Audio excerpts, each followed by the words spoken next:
Seth? Yeah, let's pull the trigger. All right, let's pull the trigger, bitch. Pitter patter. Do a quick countdown. You know. Tres, dos, uno. Uno. Huff and Brown. All right. Spencer is wearing swim trunks underneath his cargo shorts right now. You know, if you had a little bit shorter swim trunks, then you wouldn't be able to tell, but they're too long, and they're longer than your cargo shorts. So Summer's right around the corner, man. Yeah, and you know, you might be out shopping one day and see one of those ponds with a fountain coming out of one it. of those ponds you hear about? Yeah, one of them ponds you hear about or you read about in one of them magazines, and you just want to take a dip. That's why I wear it. I heard it's for convenience. Yeah, when you get out, you got to put your cargo shorts back on. Then you got wet cargo shorts, and you're looking like an idiot. No, you take your cargo shorts off, you go swimming, and then you take your swimming trunks off. It's a 5-second rule. You can be naked in public for 5 seconds until they call the cops. So you have it set up. You just take off your wet shorts, put your cargos back on, and you're good to go. You can go back in TJ Maxx and finish your fucking shopping, dude. So someone always sees your dick for like 5 minutes. They don't even see your dick. 5 seconds, dude. Well, no one's going to see your dick. Nah, dude, especially if you get out of cold water. Yeah. All right, let's talk about our guest today. Who do we got here today? Seth Webster. This man right here played bass in a lot of bands you probably never heard of. You know, Upon a Burning Body, Oh Sleeper, To Speak of Wolves. Seth, how the fuck are you doing, dude? I'm happy to be here. Yeah, this is gonna be fun. Dude, that's sexy, dude. That's fucking sexy. We got a new rug in here. It's looking nice. It does. we got a If new rug in only, the if only you studio. could see it. You should have seen this room before it had the rug in there. It was kind of out of whack. It really Nightmares didn't have on. any feng shui to it. Yeah. Now it's just like, fuck, I feel so comfortable. Now it's feng shuiing. I'm going to sleep on the floor later. No, you're not, dude. You got to leave by 11. Yeah. You got to be back home by 12. You got to clock in, dude. They'll start calling. I'll be gone by 11. Where I can still sleep for a good hour or two, depending on how long this takes. Wait, do you have to work after this? No. Oh, okay. No, he stays at a He's just facility piece of now. shit. I see. Yeah, it's a deal they worked out with his parole officer. It's a Oh, okay. studio apartment. It's pretty nice. It's got a sink. That's It does have good. a sink. The sink doesn't flush, though, so it's kind of hard to do a number 2 in it. But You don't dump it out the window? I hear that's how you do that. there's no windows in there. Oh, Yeah. well, It's more of a compound. interesting. Yeah. It's I a good mean, thing that's- you that's just a haven't word picked a for it. corner because that gets bad real fast. I had a couple weeks where I picked a corner, and yeah, I learned my lesson okay. on that one. You know what I mean? I see. Yo, speaking of picking a corner to shit, dude, Seth, Webster. This is weird. There's both. Yeah, of there's you, two sets. You're today. going to have to give me a nickname or Yeah, something. all right. We're gonna call you Huff today. All right, I'm Huff. Yo, Although, can I just say really quick that there's Seth, Spencer, Seth. Dale must feel like a fucking idiot right now because he doesn't have an S in his name. Yeah, dude, he has a D because he's a D bag, dude. Dude, Fuck you, Dale. I feel great because you can't confuse me with anybody. Well, his last name is Almonds, though. Almonds. It's actually Close. almond, confused by the delicious snack almonds. Dude, Not related to Greg Almond. Dale should start an almond company called Dale Almonds Almonds. You should. And then you should probably do Almond Brother cover CDs that you could sell to help supplement your income. Oh, yeah, I forgot about Great that idea. The ideas. Almond Brothers. Yeah, I mean, they wouldn't be able to, file the copyright infringement since the spelling's different. There's that one I letter feel like off. that's a good, what do they call those, loopholes? Yeah, You'll definitely. be able to sneak the past the goalie on that Allman one. Brothers You band. should start learning Almond Brothers songs and be like the premier Almond Brothers cover band in Nashville. You could do that. I don't have a brother, though. I'm an only child. Oh, I so- mean, just find another boo. short guy Yeah. with a beard. You'll be able to do it. Yeah. They'll believe it. We're a they'll dime a believe. dozen, man. Dude, I'll pretend to be your brother if you I want. mean, shoot, let Sarah wear a fake beard, and you could be the Almond Brothers. that'd be like incest, though. Well, they wouldn't have to talk about what happens after. I mean, we're just talking about or a before. possibility. They wouldn't really both be brothers, though, because it'd be like a sister and a brother. She plays flute, so maybe we could do like a Jefferson Airplane kind of thing. Or Yeah, like maybe you could do Jethro that. Tull, dude. You also, I need you to tell her that I'm still going to shave her head. Dude, What? you won't. Why are you going to shave her will. head? I'll get Because right on that. I told her I would. She threatened me. I threatened her back. I'll Oh, keep my shit. word. Shots fired right on back. Oh man. Well, Seth, as a man of the road, where do you think the oddest or shittiest place you've ever taken a shit is? Ooh, so one of the most fun parts of Europe is that there are varying degrees of toilets as we know them. Like the UK, most of Europe, they don't have toilet seat covers. So if you go in public, you have to hover or brave Oh, really? sitting on the rim. Whatever kind of European Yeah, no, it's really interesting. Well, like you'll get. just in general in the UK, in the middle of the street, there are these like half circle tripod things that you pee in, where there's an angle of it where you can expose yourself to urinate, and no one can see it. And this will be on the street. It's like their version of a porta potty. Yes. Now, most of the green rooms, because I'm assuming they were used to hosting American bands, would have toilet seats, but like the public restrooms, That's so weird. it would just be you got the rim and that's all you got. What the fuck? And you can't, if you have a small butt, you could fall in. Well, I've never had that problem, but Well, all right. pun intended. I'm sure that could happen. Is it always? It's So always, Europe is the shittiest place you've ever had to take a dump. Well, no, it was the most interesting. I mean, I think there's. Duluth, Alabama is probably the worst place I've ever had to take a shit. I'm trying to think Elaborate. of.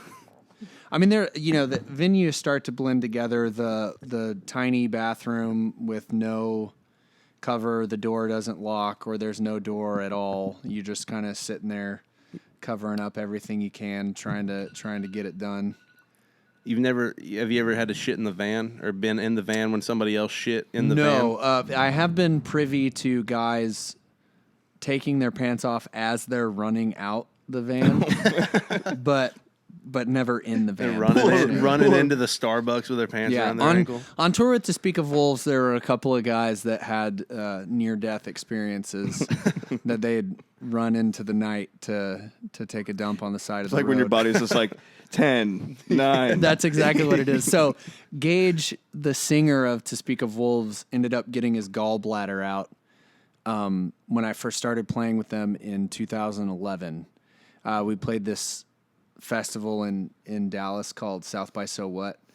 And that morning when we got out of the van, he couldn't even keep water down. He looked like he was going to die, but he took the stage like a champion. We had a really early set, and he played the best set of his life and then got taken directly to the emergency room where 5 or 6 hours later, I think they took his gallbladder out. It was completely filled with stones. Like, it was an awful experience. But yeah, he's had some close calls that were like, oh, we gotta, like, I need you to take the next exit. And it's like, Yeah, it's like breaking your ankle and finishing the game right there. That's Yeah, he was in pain. It was he was champion status. He had been walking around that morning with like a Home Depot bucket, just puking into it. Yeah, I can imagine. It's like MJ in the finals, game 6. yeah. No, that 102 fever or whatever, still putting up 50 points. I would liken it to that myself. That's like 100%. that's so intense. Like that video of him where he's like sitting on the sideline, like taking a quick break, and he's just like, I feel like I'm gonna die right now.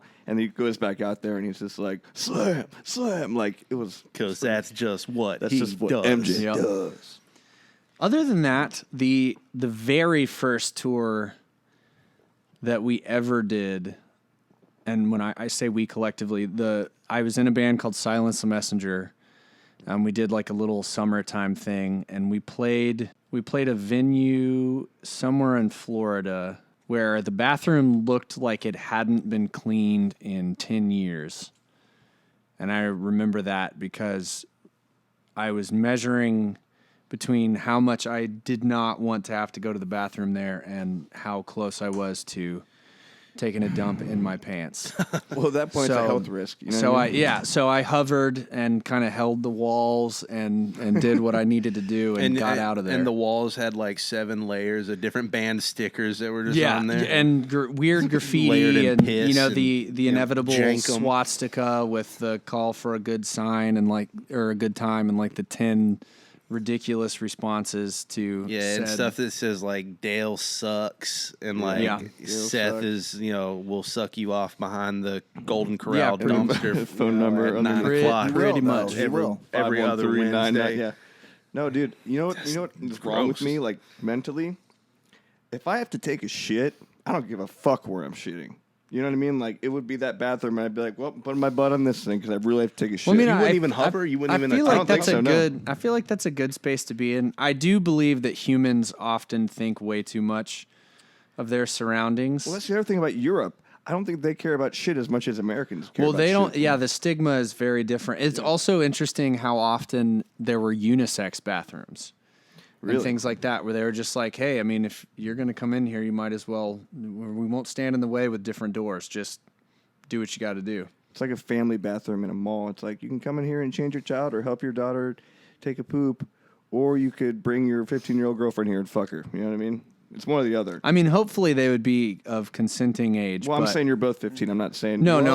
I'm tracking. I just mean I would never encourage children being in having sex in a bathroom. no, but like I Yeah, you could catch things. Dude, Seth, you got to be smart. Dude, that's what I used to do when I was like in ninth grade. I'd be like, let's go to the mall, let's go to the family bathroom, lock the door, and you know. Did you just go to the family bathroom like in the mall, or did you go to the family bathroom in like the Macy's? I didn't know they had one in the Macy's. Oh. So Oh, Man. you're fucking up, man. That's the Cadillac, dude. Fuck. Well, see, for a different reason, those were always my favorite bathrooms because no one was ever in there. And it was like, you've been crammed in a van with however many dudes for however long. You can have your peace and quiet. You can catch Nice up and on big. They're huge. catch up on the news on your phone. You just, and they're comfortable. Like your legs don't fall asleep. You can just Straight up you can your just take your office. time. Yeah. You've got 3 hours before you have to be back to the van. Like you can Spend you two can of them take in your there. you can take your 30 minutes if you need it. Yeah, dude, that's what I do when I go into work in the morning. And like, Ooh, no one would think that about you, Seth. what? I That go to you the work. wait, clock in, and go straight to the bathroom. No one would ever think that's what No, you do. never. Okay, well I do, but I go in the girls' bathroom and take a shit because it's all nice in there. It's like fucking. There's no girls there. It's I'm always jealous that they seem to significantly more often have a couch in the girls' bathroom than it's in the It's dudes' it's bathroom. making up for the fact that women's bathrooms are fucking disgusting. Why? Dude bathrooms are cleaner than women bathrooms, guarantee it. What's dude. your logic there? Yeah, I'm Girls are, interested. dude. Okay, you live with it. Girls' bathrooms are disgusting. All right, I've Bean's- worked in Bean's right bars. behind you, by the way. I've worked in bars. This is what I'm saying. It's always somebody saying, "Hey, the women's bathroom is a wreck. The women's bathroom is a Well, wreck." yeah, but that's always because things like they've clogged a toilet with like 10 of them putting their tampons Exactly, in it, and then or another dumb a girl, ass tries to flush threw it and up- it fucking threw up floods, in dude. She threw up in the sink, or Well, like at a there's bar, a girl yeah. peeing in the sink because she can't wait to get to the. Exactly. Point proven. Dudes, maybe there's a little piss splash on the, Well, the that's- sidewall, but That other ends up than that, that ends up being the question. Which bathroom have- do you feel like has more urine on the floor? oh, well, The dudes. definitely the dudes. Well, I don't know, because you're going to have a number of females that empty their entire bladder on that floor as opposed to a few little drops from one dude's piss stream. You know what I'm You guys saying? remember when you were a kid? Your I dad, think that's gonna compensate for it, dude. you go Women's to like a bathrooms fucking have more college piss. basketball game or something like that, and they had the fucking just trough. You just went in there, and like there was no dividers or anything. It was just a bucket, a Yeah, large it's just bucket. pull your dick out and piss in the tub, and dude. you're like 10 years old, and you're just fucking these old fucking dicks all around. and you. you're like, it's short. so You're like weirded out. eye level with it, dude. Yeah, Yeah. it's terrible. I never liked that. I just waited for a stall because I didn't want to be Everybody's next to farting some and shit. 70-year-old man's fucking dick, dude. Terrible. I hated those bathrooms. There's a funny aside. A friend of ours, or there were a couple of us together, really, and we were talking about knowledge gaps. And she thought, this is a married grown woman, she thought that when you're a kid, that all men pull their pants all the way down to pee. I still do. Now, she's a brilliant lady. There is no criticism in my description of this, but I thought that if I imagined that's the way that happened, my significant other saying, "I'm going to go to the bathroom," would always make me die laughing. Because imagining a grown man going into the bathroom and taking his pants and underwear down to his ankles is just about the funniest thing I can standing imagine. in front of a urinal. Yeah, just like what the guy that does that is the guy you're like, I'm gonna go in a stall now. I don't want to be Well, anywhere that near was the that. kid in grade school that you always made fun of because there was always that one kid that did that when you were in there. You know what I mean? You were like, "Well, look at this guy." Seth, you've played in Europe and you've played in America. What city or wherever you've played have you seen like the biggest reactions? You think people go the fucking craziest, even if it's not during your set? Where have you seen the gnarliest fucking crowds? Well, it's kind of fun being from San Antonio because I feel like those shows, and it could be anybody. Like I remember, like when After the Burial started to get big, when After the Burial would come to San Antonio, there would be a line of people with broken noses and black eyes and needing stitches from being in the pit. Every Time I Die shot the video for, oh man, I can't remember the name of it. One of the live videos where for their entire set, people like by 5s and 10s of them are diving off the stage into people. Jordan like crowd surfed from the front to the back and then back to the stage. They just were always absolutely insane. So I would have to say San Antonio for sure. Nice. And then the shows I've gotten to play besides San Antonio, Dallas, both for Upon a Burning Body and To Speak of Wolves, and because they're sleepers from there, it will be the same story, but it was always really good. Basically, like, even being from Texas, I think when you play in Texas, the shows are always really, really awesome. California can be really cool. I've had a mixed bag there. Is there a big scene in Texas in general? I want to say yes, but I wonder how much just natural population factors into it. Right. But I would lean towards yes. Yeah. There were a lot of bands that came out of Texas for sure that I can think of. Probably none of them from Austin. I don't know if Austin has a metal scene at all. I feel like it's all like It does. It's really underground. There's some really good bands. Like there's a band called Insurgents that's from there. That's pretty good. Well, you think about it. Austin's a lot like Nashville. There's a lot of musicians that move there to do things so their quality is maybe a little more polished than other places. But like there's a bunch of bands that have come out of Houston recently that are really good. Like Fire from the Gods is from there. There was a band, like I played in a band called Before There Was Roslyn that's out of Houston as well. We were on Victory for a time. And then there's a band that never, I feel like would have been massive, called Advent Scars that was from Houston, that I still listen to their record and EP that they put out. It's kind of like Thursday meets, not Glassjaw. Thursday meets, forgot about Thursday. they sang that song Botchla. Thursday had that one really popular song. They had like a cult following, I feel. They had the one like really popular one. I forget what it's Understanding in a car crash. called. Yeah. Well, but that's what's so crazy is because like the records after that of Thursday were really good, but like the guitar, speaking mostly about like the guitar, like it was heavy and fun, and they had synth stuff, but it was like dancey as opposed to like you just playing a melody line on the keyboard. Yeah. But I digress. It was So like being a bass player, was it like always your goal to be a bass player in a metal band, or did that kind of just come together that way? Poison the Well was the band I was thinking of. So it's really funny. When I first started playing music, I was in kindergarten, and I played. Or no, I'm sorry, not kindergarten, but 5th grade. I played violin. Big gap. Yeah, I know. But I was still a little kid. Yeah. I played violin for 2 years. I did choir. I could play a recorder. I had the fortune of going to a school that had a bit of money, and so they could give us the opportunity to do some things. And then I played French horn and band until my sophomore year of high school, where I was convinced at all of 130 pounds, 5'5", that I was destined for the NFL. Oh, Sure. okay. Yeah. That's my size, man. Yeah, no, That's- I you're was looking at your me right height now. with the feet, like with the shoe size that I have now. And so I was always around music, but my junior year of high school, family stuff was like the weirdest it had ever been, and I just kind of felt this voice saying that like I needed to play. And I was always intimidated by guitar because it seemed so complicated, and I liked bass because it just sounded so big. And I bought this book that made me laugh really hard because Les Claypool talks about seeing a band in a very similar way as me, but instead of being intimidated, hating the way that the guitar sounded and loving the way the bass sounded. And so he was like, I'm going to play bass. And so I wrapped my arms around whatever I could find to learn how to play. Like my mom and dad bought me this bass that came like with a video with some guy that was a big deal. I can't even remember his name. It was like an Ibanez starter kit.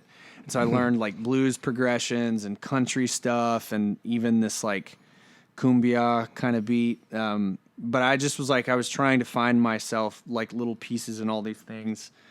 And I wasn't really sure, like I'd kind of dive headfirst into anything. But I got to play with this guy he's like 90 years old. He'd been playing guitar for 80 years of his life. He's this old country guy. And that little bit that I knew on bass and kind of the natural way that I took to it, played on the front porch with him and like a guy that played fiddle, and there was a guy with a harmonica.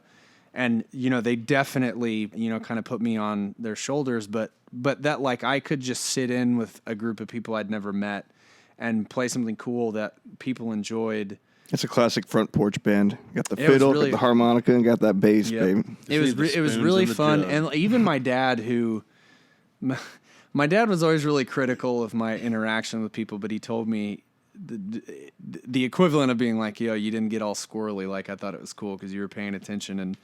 And so from there, like I just met some dudes and we started trying to write music, which didn't really work out very much. But what kind of music was it? Your first like high school? Oh, it was band? like butt rock. Like I really loved like POD and Stained and Trapped. This band called Yeah. Dude, they had some There was slappers, a band. dude. There was a band called Flaw that I really liked because their bass player did a little bit more. That's so appropriate for that time period. Like, Flaw. Yeah, Incubus. Yeah. And then I had my buddy who introduced me to hardcore, and so it was like Sinai Beach and Norma Jean, and the first Thrice record I listened to. Like Thrice is easily my favorite band. Ed Breckenridge is my Hell favorite yeah, bass dude. player. We saw Thrice a couple months ago. It was fucking killer. We were all there. We were all there.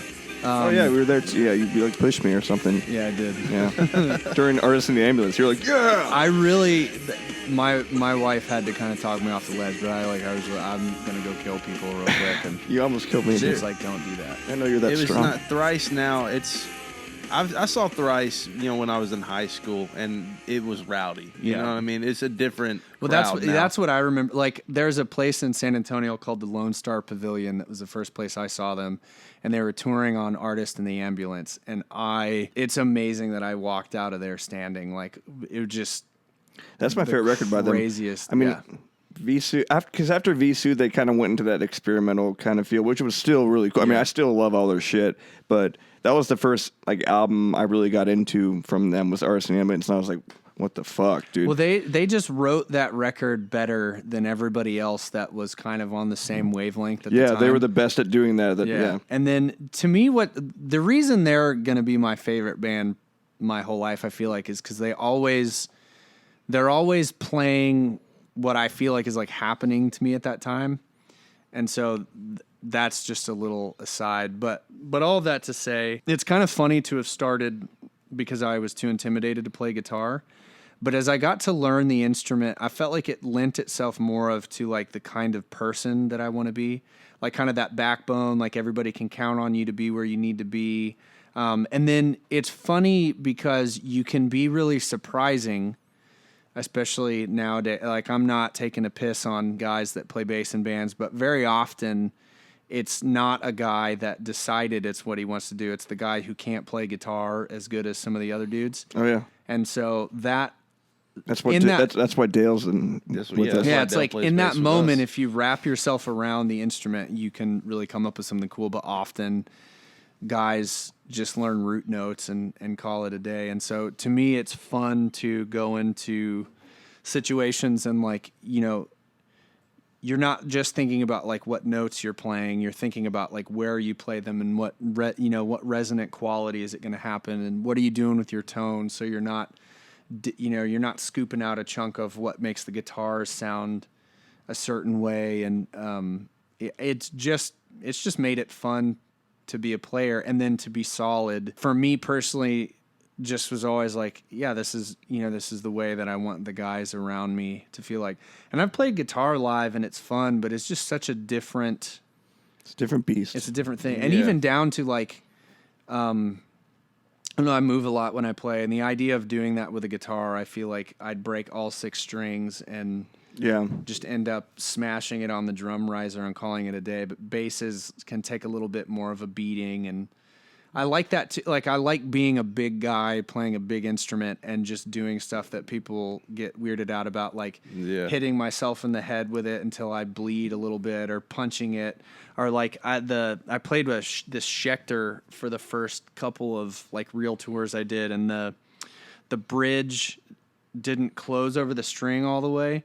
So it was kind of like a little like 3/4 moon, and I would just cheese grate my hand over it. So I would like draw smiley faces on stages with blood. Dude, that's like sometimes when you're playing like a Les Paul, and the way that bridge is, it's got like that little screw sticking out. I used to have one. I used to fucking cut my shit on that all the time. Yeah, the first guitar that I had, I led the band in a youth group when I was a teenager. I would like cut the edge of like the inside or the outside of my thumb off, like from strumming so hard because the way that I held the pick. So like every night after the show was over, like there'd be blood and like little chunks of skin on my. So it was like, all that said, like that was the kid that I wanted to be like. I wanted everybody to be like, oh man, like you're so nuts. Who do you look up to as like a bass player? Well, like I said before, I think the guy that wears that crown is Ed Breckenridge. From Thrice, but there's a lot of guys that have had some similar kind of influence. Aren't they brothers? Him and the drummer. Yeah, that's another thing. He has his tone same is blood. nasty. Yeah. So his tone's always good. I mean, he just like the completeness of the idea. Like he always sounds good, but he doesn't just sound good. Like his tone is cool on its own, but it really comes alive with the 2 guitars. And it was cool because that just became this inherent thing. But again, when the idea of support, like I always tell people, think of your tone collective as a band like a sandwich. Like you don't want it to all be bread, or you don't want it to all be meat. Like everybody's got to kind of fill in. And so there have been times when the tones that sound best, I feel like, sound awful by themselves. But they somehow work together. Well, it really is that thing of like, so especially in heavy music, like guys are down tuned to A or down tuned to G or whatever. You think of the spectrum of, an equalizer, and you're like, well, you can only have so much in this range before you have noise cancellation. And so as a bass player, if you're like, well, my guitarist is playing super low, and it's all low end and all this. So I'm going to back off the lows. Yeah. And be kind of middle ground with the mid lows, but I'm going to be more percussive in my tone, because what that's going to do when we play a riff is you're getting hit with the full spectrum, but my emphasis is in the battery part. So I sound like the kick drum, and it's just, instead of me and the guitarist competing for that low end frequency, and then you don't hear anything. And it's like just a blur of mush noise. That's like next level musician shit. Like being cognizant of the fact that how the other people in the band are sounding and adjusting your shit to that. You know what I mean? Like that's like how you know someone's like a real musician.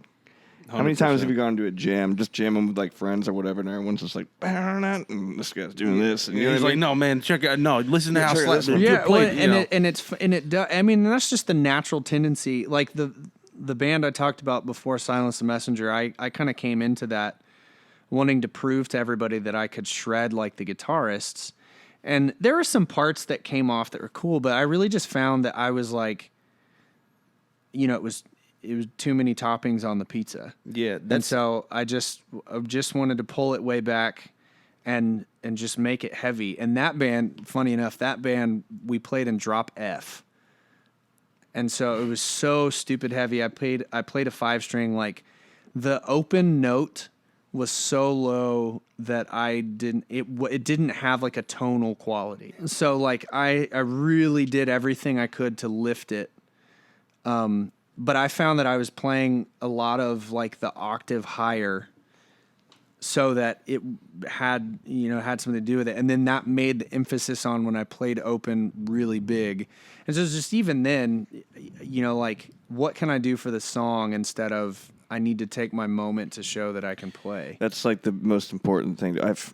Playing as a part of the band, being a team, Yeah. playing to the song. Do you do any of the songwriting?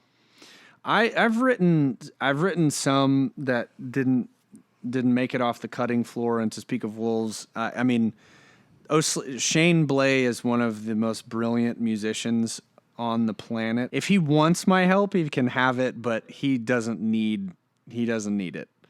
So I have some like, I guess it's ambiguous in that like I haven't really found the vein that it'll fit, but I've started writing and recording some songs that I just have sort of been playing around with for a while.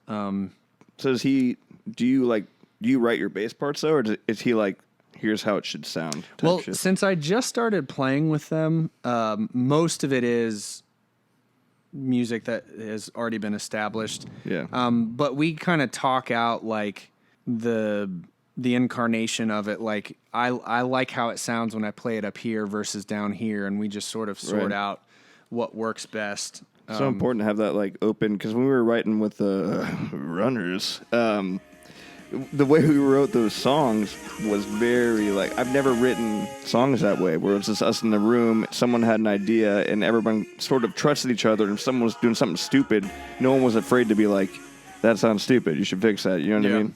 And sometimes you're in a band where like people are afraid to do that, and that's when you just like crash. Yeah. Well, it's really difficult to find a way to have that dynamic. But like, you guys know Dan Barry. Mm-hmm. We played in a band for a while, and we would write that way. Y'all opened up for Kansas. Yeah.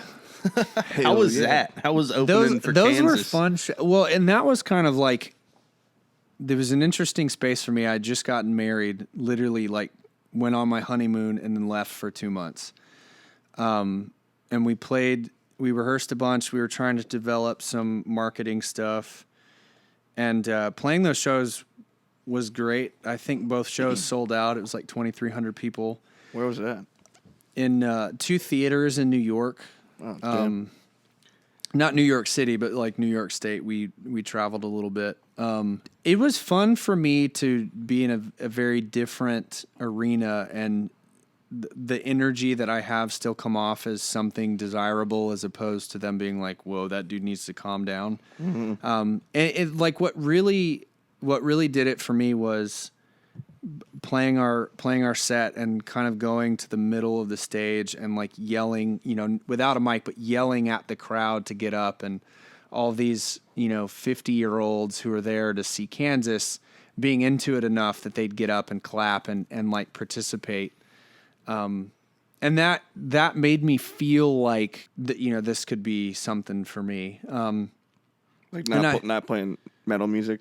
Well, it was just such a different world. I mean, like in metal, if the crowd's losing it, you have an idea that things are going well, but in rock and roll, like if people aren't dancing or, raising their beer up in the air, I mean, it's a totally different dynamic. Like we played a show that's probably the most dialed we could have been at this beer garden, and it was awesome, but it's just people who expected somebody to kind of be in the background, and they're like really into it, and they want to find out how to get your music and stuff. And so it's just very different. And then all throughout the course of my career of playing music is like, there are those moments of where you get kind of caught off guard.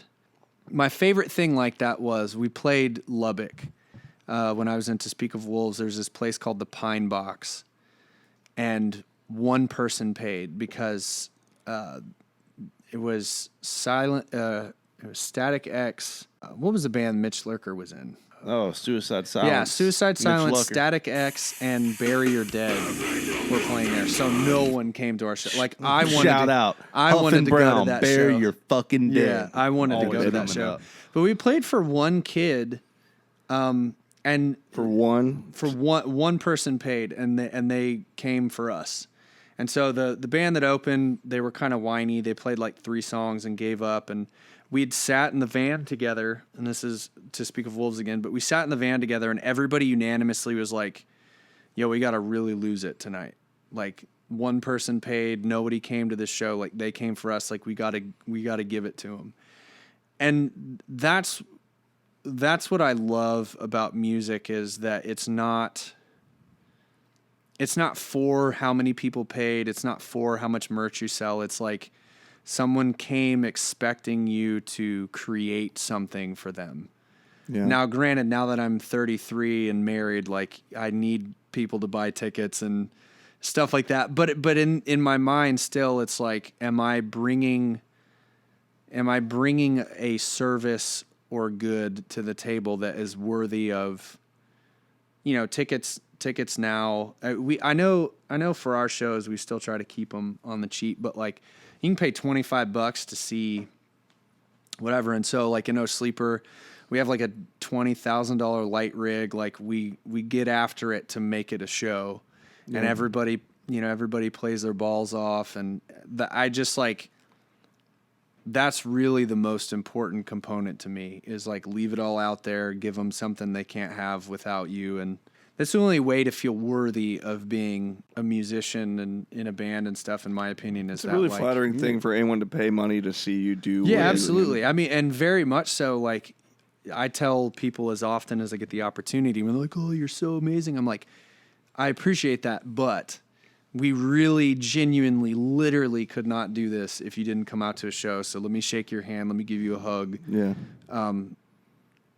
Have a chat, whatever, because you're my livelihood incarnate. 100% and play it. I mean, like you said, even if there's one fucking person out there that paid, go out there and fucking play that show like it's, Almost there's like, fucking even if- 20,000 out there. If it's one person, it's almost cooler than like rocking them like crazy for like 20,000 people. Well, and because for that one person, I always thought of it this way. I mean, being a Christian dude, I guess this is part of it, but it's like when you feel alone and you feel like no one cares and you go to see this band, that maybe it's only subconsciously that you feel this way, but you feel like you want to see what they'll do.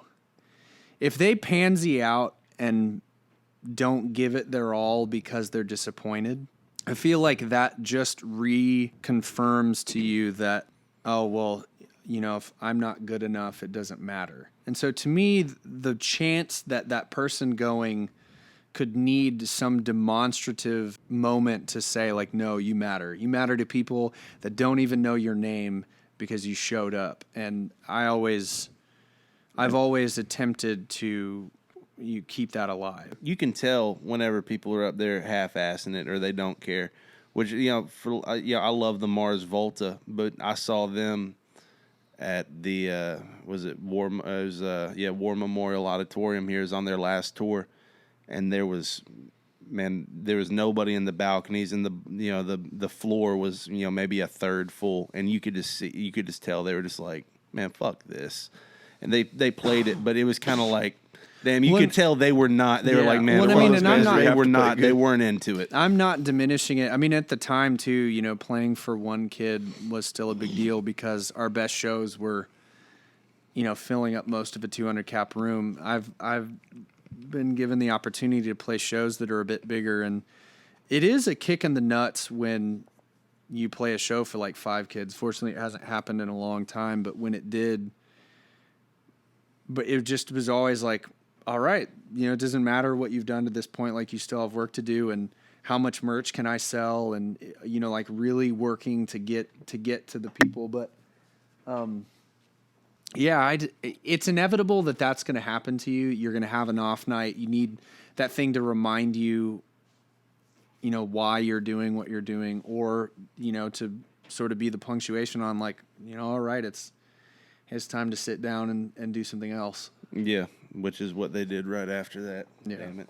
You know, we should lighten the mood up and do some this or that. You want to do some this or that? Some this or that. Let's This do a or- lightning this or round. zats? You're a nerd, aren't you, Seth Webster? You like video games a lot, don't you? I would say that I am. Dale, you should look up some current events while we're doing this or that. All right, I'm gonna hit you. I'm gonna try to be quick on my feet. I'm gonna hit you with some, this or that. Just answer them quick, okay? I'm gonna hit you with some video games. Halo or Call of Duty? Halo, All right. Crash Bandicoot or Spyro the Dragon? Crash Bandicoot. All right. Madden or 2K? Oh, Madden. Yeah, dude, Who wants to that's play? no Who brainer. wants to play basketball when you could play football? There's a ton of people that do. I play hockey. I like hockey. Dude, the graphics on 2K are like ridiculous. Though I don't know how they get them to look that real. It's crazy. Video games are nuts nowadays. All right, here you go. Grand Theft Auto or Red Dead Redemption? Red Dead Redemption. All right, shout out. All right, do one more and then we'll think of another. All right, category. Mario Party or Mario Kart? Mario Kart. There's Yeah. not I even mean, a comparison. Yeah, those are both good games, but it's Mario Kart. Yeah, Have you played heard the new that. one, man? Which on the Yeah, the- so- the new Wii? If Yeah. you guys feel obligated, so I desperately for my birthday wanted a Nintendo Switch. I'm not going to buy you a It Switch. did not man. happen. But if you could get one, I can live vicariously through you. Dude, Garrett has one, and we play it all the We time. do They're go to so- Garrett's house and so play good. that every now and We then. play Mario Party at Garrett's house. We play Super Smash Brothers over there. They're big gamers. They have a shit ton of gear too. They do. I have never met That's anybody from what I know. That's all he keeps trying to buy my grabber from me, and I keep telling him it's more money every time he asks. Dude, me. he wants to buy my Ampeg cab every time. Like, Every time all I go right. over there, he either tries to sell me a guitar or ask me if he can buy a guitar. Pretty Yeah, much. every time he's like, "You want to buy this car? What do you think? Hey, play this thing." Dude, and they legit I love have, it, like, but 15 guitars. everybody in there is always playing a guitar too. Yeah. 9 times you open the door or you walk by the street and you think you're walking beside fucking Guitar Center because it's Yeah. you hear like 9 different instruments playing. Holy It's crap! fucking cats. it's great though. He finds some deals though. He has some really nice You should see you instruments. should see his room now, because when I went and got that speaker the other day, I walked in and I had a guy like come and help me move it, and he'd never been there, and he was just like, "What the fuck?" Because there's so much gear in that They're room like now. set up for recording right now. They have all this stuff like blocked. I had to off. move It's- like 18 things out of the way just to get that speaker to go 5 feet. Like there's just tons of shit in there. All right, for the music nerds, then Gibson or Fender. Am I playing bass or guitar? Let's go guitar. Yeah, absolutely Gibson. Okay, that's a tough one because that is a one's tough very half and half. Well, so I'll say it like this: it ultimately to me comes down to, do I have a Les Paul or do I have a Telecaster? And in that scenario, it depends on what I'm playing and who I'm playing with. Because, funny enough, you'll often see 2 guys playing Telecasters or 2 guys playing Les Pauls. And what's interesting is when you have the same pickup configuration, again, with that noise cancellation, until you're up in the echelon of like, you have 3 different amps and all this other stuff in your rig, like playing 2 of the same thing is not good. So like you got that Hot Rod J pickup in the Telecaster, that's your lead man, and then let that Les Paul throw down the rhythm for you. Keep Dude, that's keep it nice and gritty. You took the words right out of my mouth. That's how my old band was, man. We had Telecaster dude was like the shredder guy, and then we had this like the. I know Under Oath used those tellies too, which they were one of the first metal bands that I was like, oh shit, you can play a Telecaster in a metal Yeah. band. That's what Teppy plays in Thrice. Yep. Yeah. Well, Tepe goes back and forth, and so does Dustin. Which again, so they're so much fun because Tepe Dustin I always had a thing about because he also wrote all the lyrics, which was a big deal to me. But Tepe is a fantastic musician, Oh, and man. so those 2 guys always worked really, really well, making it work. But like they love to do just crazy gear stuff, and like one of my favorite things. So Dustin, for efficiency's sake, took the guts out of a Variax, that Line 6 guitar that models, I think at the time, probably like 30 guitars. He took that out of the build that it comes in and put it in a Telecaster and then played it through a Vox. I think it was an AC30 or an AC15. But he was he was able to program everything down to like the tunings that he would use. Damn. So he'd get the sounds that he wanted with the tunings they were in. And didn't have to change his didn't have to change his rig. Now, it was one of the fangirl moments. I tweeted at him and he tweeted back when I asked him about it, but he said that it ended up being a little too difficult to keep up with as far as like keeping it set up and stuff. Yeah. But I still thought that was just such a rad idea that like, you know, you're enough of a luthier that you can chop up a guitar, put it in another one, and like just the gear spectrum nowadays is so insane compared aside to from all that, one of the best rock vocalists like ever, I think. Honestly, like his voice is so fucking good. Like and he can do whatever he makes wants. me want to quit trying to sing ever again. Like he's the exact same live too. Like that they sound the way that they do live is what makes it's like you have to respect it, even if you don't. Like, it was actually crazy on that show, The Bronx. Like, The Bronx is not my jam. The Bronx is, like, not my cup of tea. But that dude sounded awesome their entire set. And I was like, oh, well, then this is a good band. Like, the guitars are together. The drummer is good. The bass player is doing his thing. And the singer does what he does. Their drummer was getting it, Their too. drummer was getting it. I remember him, dude. it's hard to hate on a band, like, even if you don't like their music. If Yeah. they, like, fucking kill it live, you're like, well, I mean, they fucking killed it live. They did what they came to do, yeah. That's kind of how I would, like, look at bands now. I mean, if I listen to your studio-produced album, you know, that's one thing, and I can appreciate good production on, like, an album, but I'm not going to be a diehard fan and be like, yo, I love this band like I do Thrice or somebody, if I go see you and you can't replicate that, or it's not at least, you know, comparable. Because I can't tell you how many bands I've seen where you hear an album. There's a lot of metal bands back in the day. You'd hear their studio shit and you'd be like, oh, this is heavy. And you go see them and you're like, the fuck is this, dude? That's why I like Suicide Silence a lot. Those dudes replicated their sound, and his, you know, Mitch Lucker's fucking vocals were just he was disgusting live. Him and Carnifex, their vocalists, which I don't really listen to them much it's crazy anymore, now. but You got to go see Chelsea Grin. oh yeah, they Their got new Lorna vocalist? Shore. Yeah. He was Tom. I saw Well, and their them. drummer too. I forget his name, but like those two dudes together, like it sounds like that record. And if you get them on a good day, it sounds gnarlier than the record. You're just like, Yeah, I'd never heard of Lorna Shore. I went and saw I Declare War a few years ago, and Lorna Shore was an opener.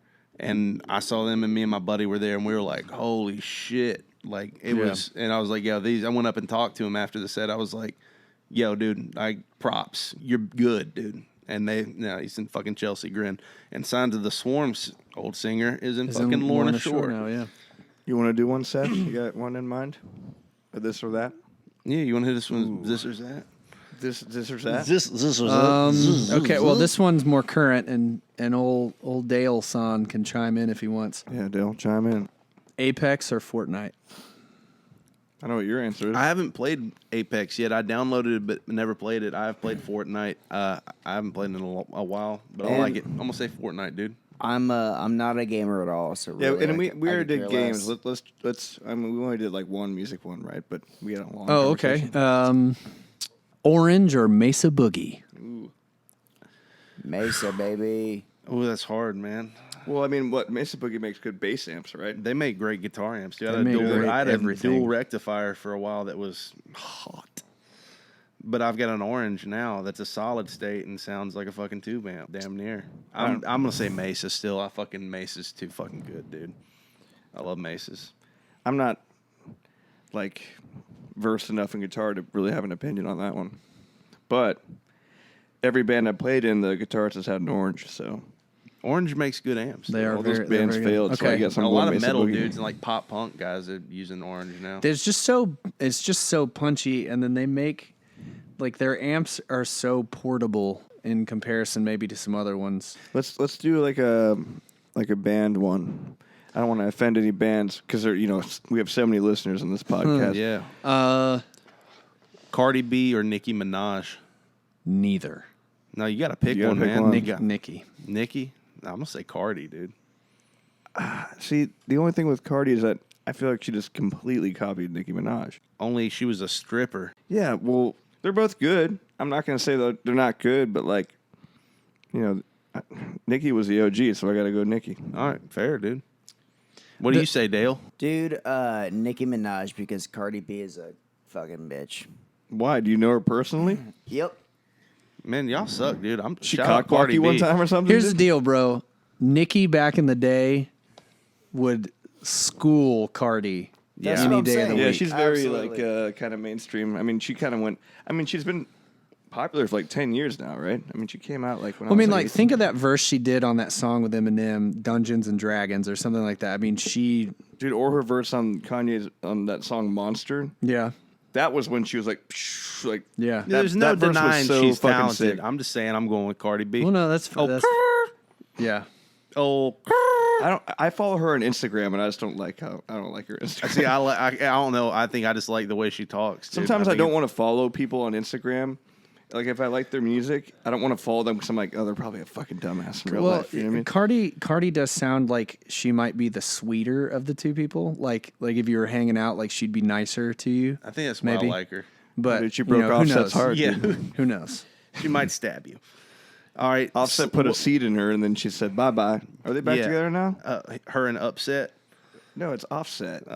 Upset. What do you say about Slayer or Metallica? Oh my gosh. I gotta go Metallica on that one. That's not a fair this or that. Slayer. You said Metallica? Yeah. All right, fair enough. Granted, I don't really even like either. I mean, I like them. I respect them, but Metallica for sure.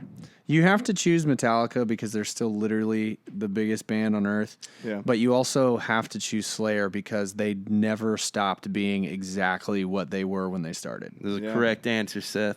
That was is the good. correct That was answer. a trick question, and you answered right. Well, okay, so I have another one. Okay. Red Hot Chili Peppers or Incubus. Red Hot Chili Peppers Yeah, all day. I'm gonna say Red Hot Chili Peppers. I really love Incubus, and they've done a lot of. RHCP for sure, dude. Yeah, I'm gonna say Fucking Red Hot Incubus. Chili Peppers. John Frusciante, as a guitar player when I was in high school, that funk aspect of that stuff, Yep. that was part of me growing up for sure. That was another trick question. You know what is also funny aside? I spent a fairly good amount of time thinking that Chad Smith was Will Ferrell. Yeah, I know. Have you seen the video? Yeah, of him? it's so good. Dude, it's so funny because they go on the talk show and they're both dressed the same and they're sitting there. Yep.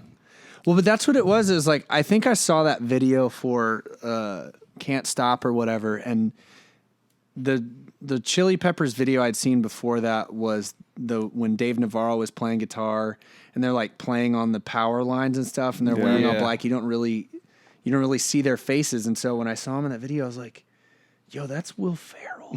Yeah, like how is that Will Ferrell? Because they look Yeah, so and much you know, alike you're, that you're like, you're a dumb teenager, so you're like not going to invest in looking it up. You just walk around telling your friends like, "Oh, the Will Ferrell's in Red Hot Chili Peppers." Buddy starts saying, "You know, Will Ferrell plays drums for that band."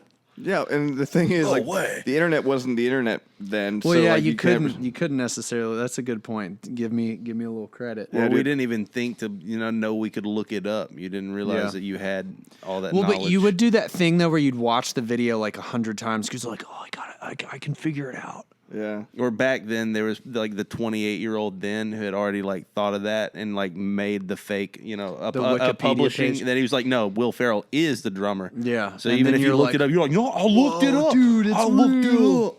Well, I have one more. All right. Foo You go. Fighters or Nirvana. I was You going to say Foo can't. Fighters or something. You can't skirt the question. You have to pick one.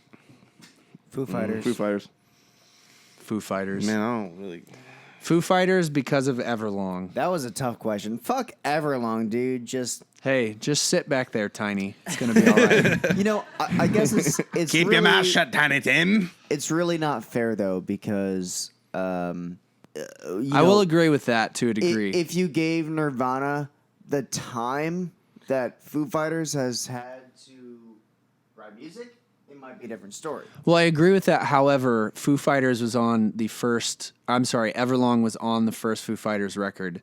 So if anything, you could say that Nirvana was No, bigger it at the wasn't. time. Well, I'll do you one better. No, wait.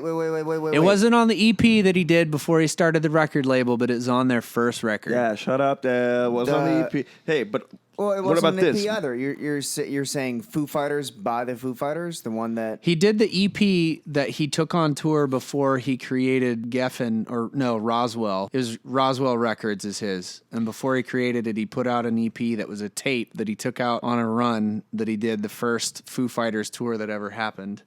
What about Kurt Cobain versus Dave Grohl as a frontman?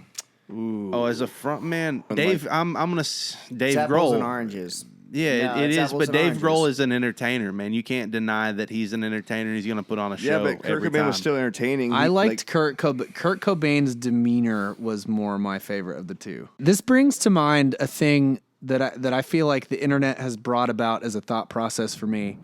But so, especially around election time, you'll notice people diminishing the humanity of another person because of a 50-50 decision.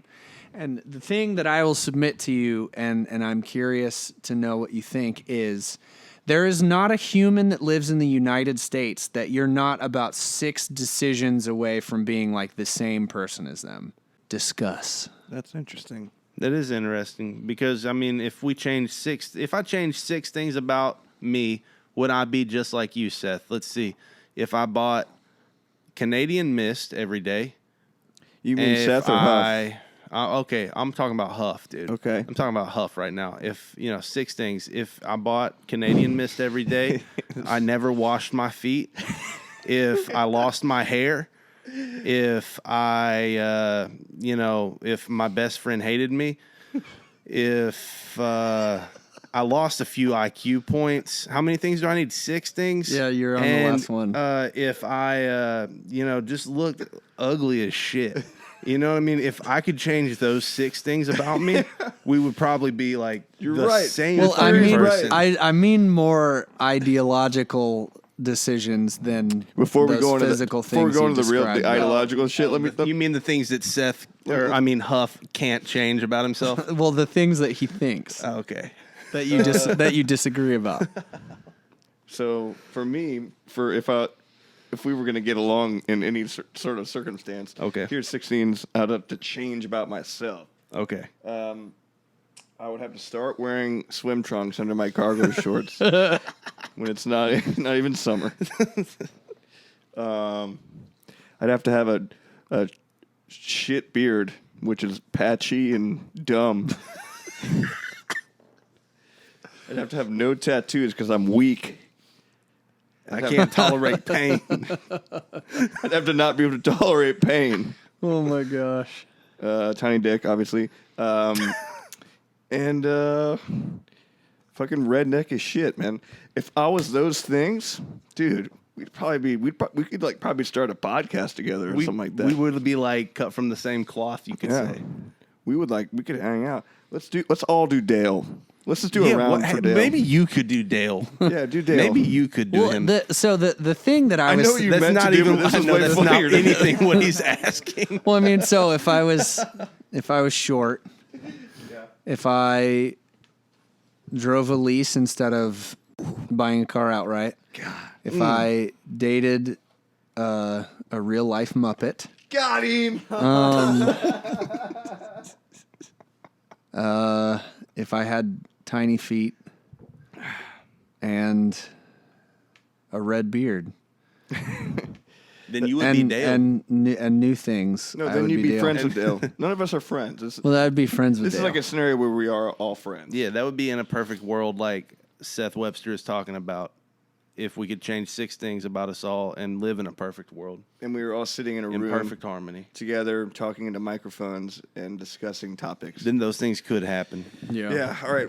Back to what you meant to do. Well, and the thing specifically, so there was a guy that I'd toured with a little bit, and he was the one who he basically disqualified this group of people for being human because of their ideology. And I messaged him instead of putting it in the comments, and I was like, yo, like, let's be real with ourselves about, we're talking about a 50-50 decision and policy feels pretty polar, but like, let's really think about it. Like people that think this way grew up this way. They're part of this group of people, yada, yada, yada. And so you just kind of go on down the line that at some point the differences stop and you have more in common.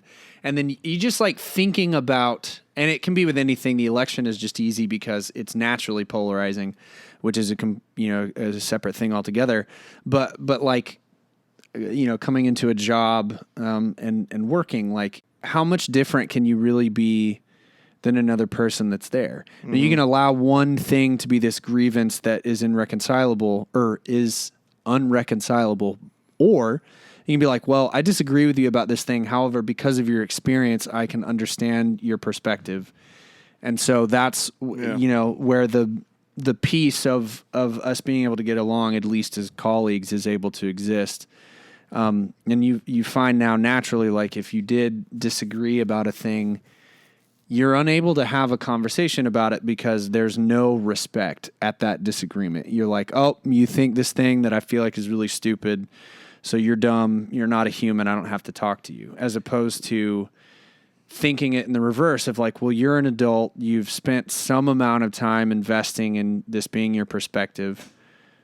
What can you tell me about it? I honestly think I like people more whenever I'm meeting somebody new. I like somebody more is if we talk about something, disagree about it, talk a little bit, and can like still be civil, as opposed even to somebody that I just get along with about everything. Yeah. I enjoy, being friends and being able to talk with people that can have intelligent conversations with opposing views on the subject. Sure. You know what the other side of that too is for me, it's like the older I get, I feel like the more I understand about myself and the people I want to surround myself with. So, and that's a factor there. You know what I mean? I mean, everybody has those things where if you meet somebody and they say something and you just completely disagree with, I mean, I have a handful. I try not to be that way. You know what I mean? But I do have a handful of things that someone says it, I'm like, oh, no, man, we're not going to get along. You know what I mean? And I'm not like, fuck you. I'm just like, this person isn't going to be in my life. You know what I mean? Well, I think that that's a good distinction to make. However, it doesn't necessarily diminish the commonality you have. You just like understand that that's your line. But what I mean more is just specifically the ability for every person to have the idea that like it is possible for me to stand in this person's shoes, as opposed to we really are so different that there's no way that I could come to bear this idea that you have. Like now I feel like, in that sense. Yeah, I feel like there are things that are like that. Like if any dude or lady pulls up and be like, yo, I like looking at naked 6-year-olds. Well, yeah. I'm going to be like, fuck out. Yeah. Well, more than that, it's like, okay, we need to get you some help. But that's an idea. That's his way of looking at it. Your way of looking at it. That's an idea of. There's something wrong with you. That's an idea. So that's a way better person than you are. Well, I don't know that that's true. So it's like, it's another thing you kind of dissect that pack mentality of like, in animals, it's very often that if there's an albino, like they just kill it. Yeah. And it's like the imprinting is like, you're not one of us, so you can't be one of us. Yeah. Dude, wild horses do that shit. If they have like a mare and like something that can't walk right, they're just like, oh, you're dead. They just stomp it out. Yeah. And what's really, so again, as humans, we're supposed to be the highest thinking animal on the planet, but it's like, but that, that makes sense as a thought process. It's a way more complex way of looking at it. It's kind of the same thing. One, two, the being able to help a person, I find myself sitting back and going like, can you always be rehabilitated? And like, that's a thing that I confidently go, I have no idea. I don't think you can, because there are people that don't want it. I think you're going to have to want it before you can be rehabilitated. Well, yeah, I mean, and that's a completely separate scenario. I just mean like the repairing of your mind to the point of where is there a point of no return? Yeah, well, it's like doing, it's like doing drugs that are really, really addictive. It's like, if you do heroin, that's a lot different than smoking weed or whatever. The effects on your body, it's addictive thing, all that other stuff. And so it's like, but once you do it, can you come back? And because humanity is its thing, there are the sample that the answer is yes and they have been rehabilitated, but then there are the people where no, it kills them. Yeah, there's not one answer. You can't throw everybody under one blanket. And so to me, that's what ends up driving home the whole bit with all of it is like me observing life. I have to throw my best answer at it, but I can't diminish the other. Deserve is not a word I like using, but like I would want to extend that to a person that I don't understand because I would want them to extend it to me. 100%. And then just sort of be like accepting of the process that ultimately, like if it turns out that, I need to have a hole stomped in me in the back of a bar, then that's the lot I get. What's so like ironic about that is there's been people I've worked with before where we meet for the first time and maybe talk for like 15 minutes, and we both understand so fully that we have nothing in common, and we're like, I'm not going to like you. But the fact that we both like acknowledge that, it's like, all right, we're kind of chill because we just know that like we would never be friends, but we can coexist. And the fact that we both acknowledge that, like not one person is being like, oh, why doesn't it like me? You know what I mean? That expectation being removed relieves a lot of the pressure that happens. You know what I mean? Well, you have an understanding. It's when like you have that same 15-minute conversation and you think it goes really well and you're like, whoa, did we just become best friends? And the other person is like, I don't know. Your emotion, emotion gets attached to it, and then you're like, well, what's wrong with me? Like, right. or man, I don't like that guy now because he didn't reverberate to me the thing that I had pointed. Yeah, if you're both just like, okay, and walk away, then it's usually like a pretty like solid work relationship. Yeah, because it's all work. You're just like, right. Yo, will you get ice? Yeah, there's that guy. Yeah. Do you guys have people that you dislike? And you probably don't because, I do. I don't even know your question, but I'm sure I do. Do you just hate? Is there somebody that you just hate? And I hate to say that. I hate to say that. Well, the fun part about that for me is it's not a specific human that like I could tell you their name. It's just when people do things, I have no patience whatsoever. I agree with that. I don't want to say that I hate anybody, really, because I don't really hate anybody. And I think if you just hate somebody, you're just wasting your time and energy. But there are definitely things that I have zero patience for. There's been people where I'm like, because I hate hating people. That sounds so dumb. But like, I really don't like disliking someone. You know what I mean? Because it is energy. You know what I mean? What's probably the top thing you have zero patience for? People being inconsiderate of each other. Like if I'm out, a thing that drives me crazy is when two people are close enough to each other that they like should acknowledge each other's existence and they don't. That makes me so angry. You just pull out their phone. And it makes my wife laugh at me because I'm like fuming over something that nobody else sees. No, I mean like you're walking in the same aisle in the grocery store and you just like purposefully look away from each other and being like, hey, excuse me, or hey, how you doing? Or, whatever. It's like people who are like in their own little worlds. And like they're in their own little worlds, but they're pretending that they're in their own little world. They're not, they're paying attention enough to know, but they won't acknowledge you whether they're afraid to or whatever. And ultimately it ends up in this. They bump into each other. And there's still no interaction. I'm just like, well, you guys have both worked with me. When people do something that is more complex and wrong instead of doing it the right way, after a certain point, I completely unravel and lose my mind at a person usually. That's what I was coworker thinking. Or like a well, customer? I don't know. Like, so to give an example that Spencer will understand, there's a kid that David Brown and I helped get a job, and I won't name names. I know you're because I don't want to, but he just ended up not really caring about it. And to me, that felt like a really grievous thing to do because I put my neck out for him and got him a job at this place that like lots of people want to work. Mm-hmm. And he ended up finding the door on his own. But I remember just observing him going, I cannot stand to watch you do anything here. Yeah, that's another thing. That's another this or that. It's like, would you? And this is a weird one. And maybe it's just me that's weird. I am weird, but like, would you rather do a job like quickly, like any sort of task?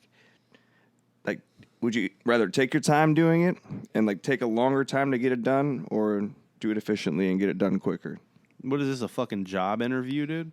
I don't know. I'm just wondering because Take your time and do it right, It's bro. always well, you want to find the marriage of those two things, because in the beginning it takes time to find out.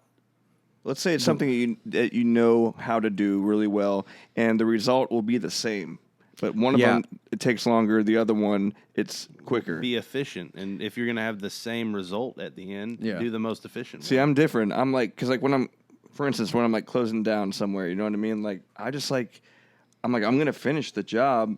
And there's people that are like, I'm trying to get home. Like, I'll go home an hour late. I don't care. I'll do it all right, and I'll do it. Oh, well, then I'm that guy. Yeah. Because I have to have done it correctly for me to put my name on it. It's like the most efficient form of laziness for me. That's how I do everything. I'm like kind of lazy, but like I always get the job done. You know what I mean? Well, I don't feel like I would call that lazy. I think it's That's why I just call it the most efficient way of laziness. You're maybe milking it a little bit, but I think that Milking is a good way of putting it. I think that if you do something, so like your example, you take an extra hour, whereas someone would leave before you but do a third of the work. Your job is better because you did the whole thing. Yeah. To me, they're not comparable. Someone might say their way was more efficient, but if they don't accomplish the task, then it doesn't matter. They just wasted. If it's not finished, I'm saying they're both finished. You do, if they're both finished, that's simple, Seth. It basically comes down to doing something fast or doing something slow. Well, then you're milking it if they're the same outcome. If you can do it fast and have the same outcome, you do it fast, the most efficient way. I wouldn't. You're the guy that, okay, so in 2019, if you got to figure out some algebra equation, I use a calculator, and you're sitting there with a pen and pencil doing the long math on it. That's great, dude. I don't know.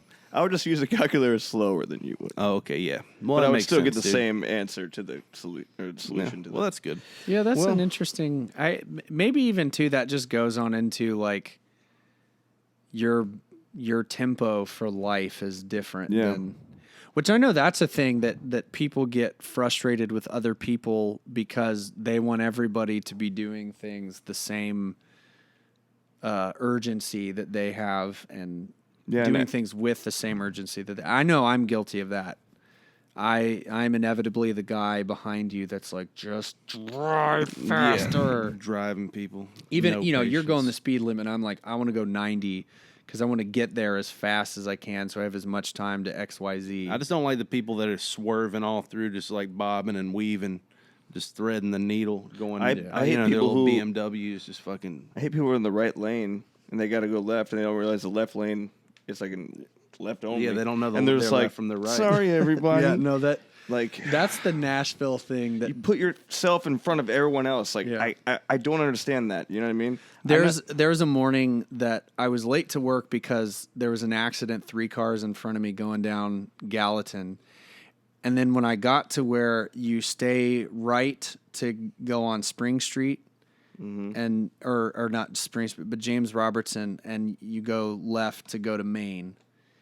And this girl, like 100 feet before you start making the turn to go to that light, just stops and throws her blinker on. Like, we've been driving for 3/4 of a mile where you see the line of people going to 24, and now you're stopping. And I, both feet on my brake pedal, losing my mind. I guess And she just wedges herself in there in between 2 people, and I was like, to make it broad, like anybody who has any sort of like sense of self-entitlement, I fucking hate you. If you think that you deserve anything else more than anybody else on this planet, you're a piece of shit. We said, at least I said, I didn't want to hate anybody, but I just realized that's who I hate. We had to talk about it for a minute. 100% hate you. Those are the people I hate. That's it. And with that said, Seth Webster, let us know what does 2019 hold for you, and what do you hope to accomplish this year?